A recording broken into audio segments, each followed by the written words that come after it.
One horrifying moment, eh? As someone who's been watching horror movies since the tender age of 8, picking just one is difficult, with the horror genre being a mesh of all kinds of creative wheels turning and cranking out different takes on similar genres year in and year out. And as someone who eats this up like it's that last piece of Halloween candy, picking just one has been difficult. What scene is so horrifying, so intense, so expertly crafted that it transcends others in the craze it would give inspiration to? What scene would define a generation of horror movies to follow and set the scene perfectly for a bone-chilling ride of thrills and chills? Welcome back to Stories as Lessons, and this time, we're opening with a scream. Mr. Hammond, I think we're back in business. Of all the types of horror movies to exist, my favourite has always been slasher. From a filmmaking perspective, they're the easiest to put together, the most fun to craft, and a blast to watch even if they're on the lower side of the filmmaking scale. The genre takes the simplistic view of storytelling, focusing on an underdog protagonist who through immense chaos and trauma rises up and defeats the very real monsters these movies exhibit. And I don't care whether it's Michael Myers, Chucky, or Ghostface, every form of slasher villain has an element of realism and violence to it that comes from today's world, even if they do go as fantastical as killing in your dreams. So, with the help of screenwriter Kevin Williamson, director Wes Craven would create a game-changing slasher movie in the mid-90s just like he did with A Nightmare on Elm Street, only focusing on an all-new, familiar kind of terror. In many ways, Scream is the filmmaker's slasher movie. It's a movie that's easy to jump into, featuring a great cast of likable characters who are all either wielding the knife our villain Ghostface uses, or are going to be on the very sharp end of it. For our opening scene featuring famed horror movie victim Casey Becker, that would prove to be a moment that not only sets the whole tone of the movie in motion, but would change the way we think about opening scenes within the genre.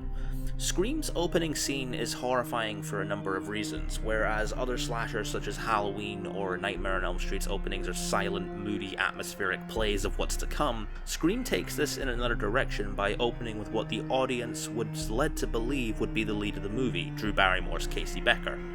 Formerly cast as final girl Sidney Prescott, Drew believed killing her character off would give the movie an added sense of dread, since that type of shock to the audience had only been attempted once in Alfred Hitchcock's Psycho, which our beautiful host Matt Draper has also done a great video on this series, check it out. However, whereas Psycho would kill off the film's supposed lead character halfway through the movie, Scream's marketing put Drew Barrymore at the forefront and kills her off within the first 15 minutes. This entire scene could essentially function as a short film. It's crafted perfectly, setting up the type of protagonist we'll be dealing with for the rest of the movie, explaining the killer's choice of method, setting up the tone, and showing off the true horror of what we're in for. It all starts with a phone call. Hello?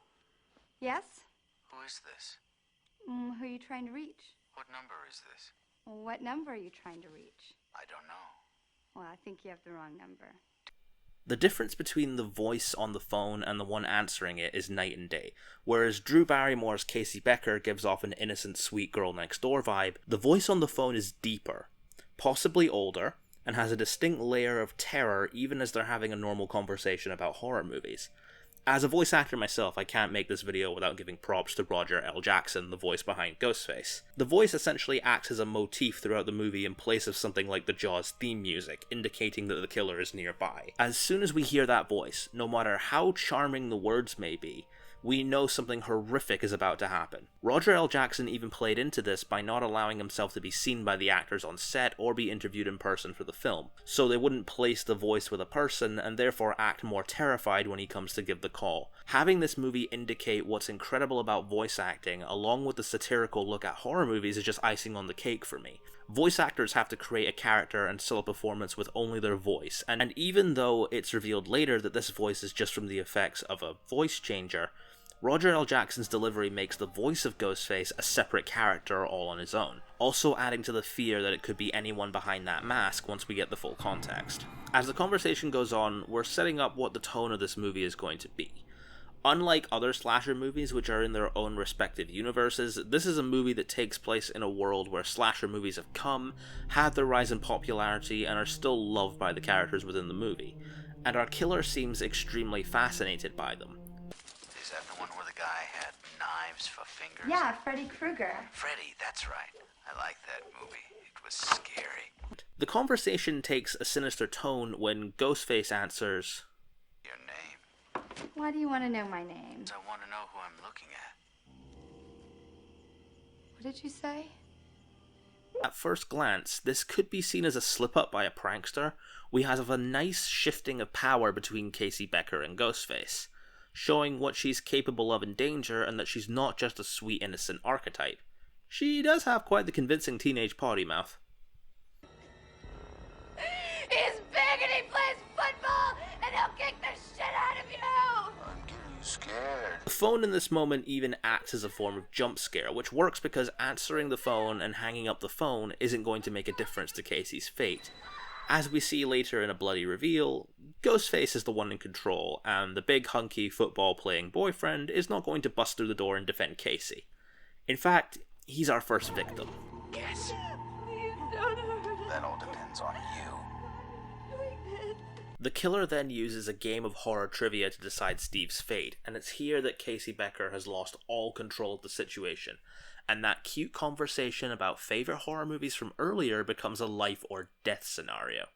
This moment is fantastic, as whilst Casey is horrified and doesn't want to continue the game, Ghostface encourages her after she gets the first question right like some kind of messed up horror trivia host. It's here we get the moment that I've debated in my head ever since I first saw Scream. Stop! Name the killer in Friday the 13th. Jason! Jason! Jason! I'm sorry. That's the wrong answer. No, it's not! No, it's not! It was Jason! Afraid not? No way. Listen, it was Jason! I saw that movie 20 goddamn times! Then you should know Jason's mother, Mrs. Voorhees, was the original killer. Jason didn't show up until the sequel. You could interpret this moment in many ways. To me, it seems very unlikely that Ghostface would have just declared her a winner and let Steve go if she had answered the question right, and I believe this question exists as a double-edged sword.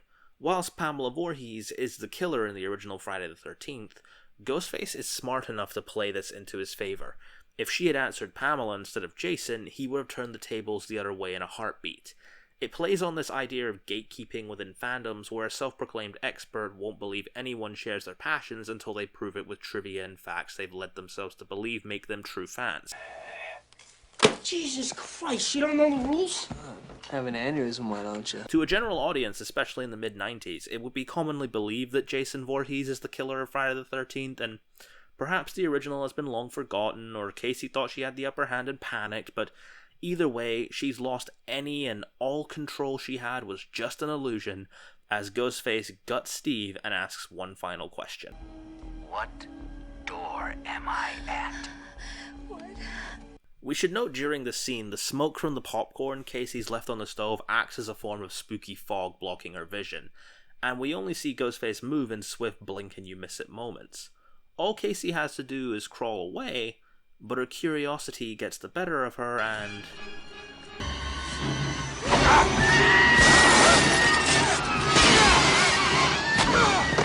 Another moment of difference here is that unlike other slasher killers, Ghostface isn't invincible, and is vulnerable to the victim's attacks, whereas usually these would have no effect on the killers, therefore making them seem otherworldly and truly monstrous.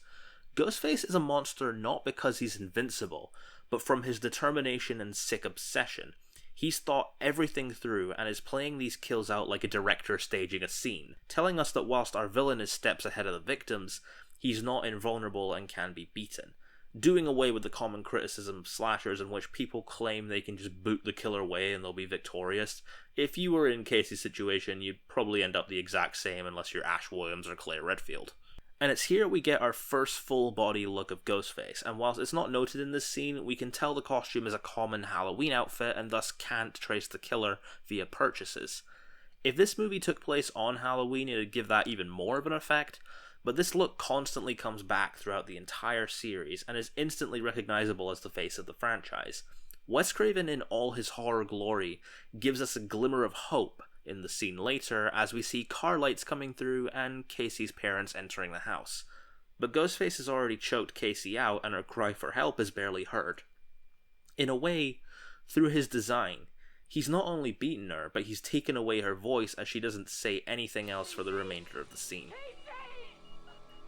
Now, this is probably the most heartbreaking moment of the movie. You can feel the panic arise in Casey's parents as they assess the situation and become terrified of what the conclusion means.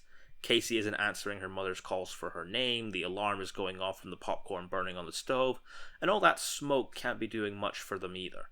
Even calling Casey doesn't help, as she's already dying at this point with the phone dragging itself on the grass. Casey's dad uses his few lines of dialogue to comfort his wife and de-escalate the situation, but even he can't prepare her for the pure shock and horror we're about to witness along with Casey's mother. And I think I'll let this moment speak for itself.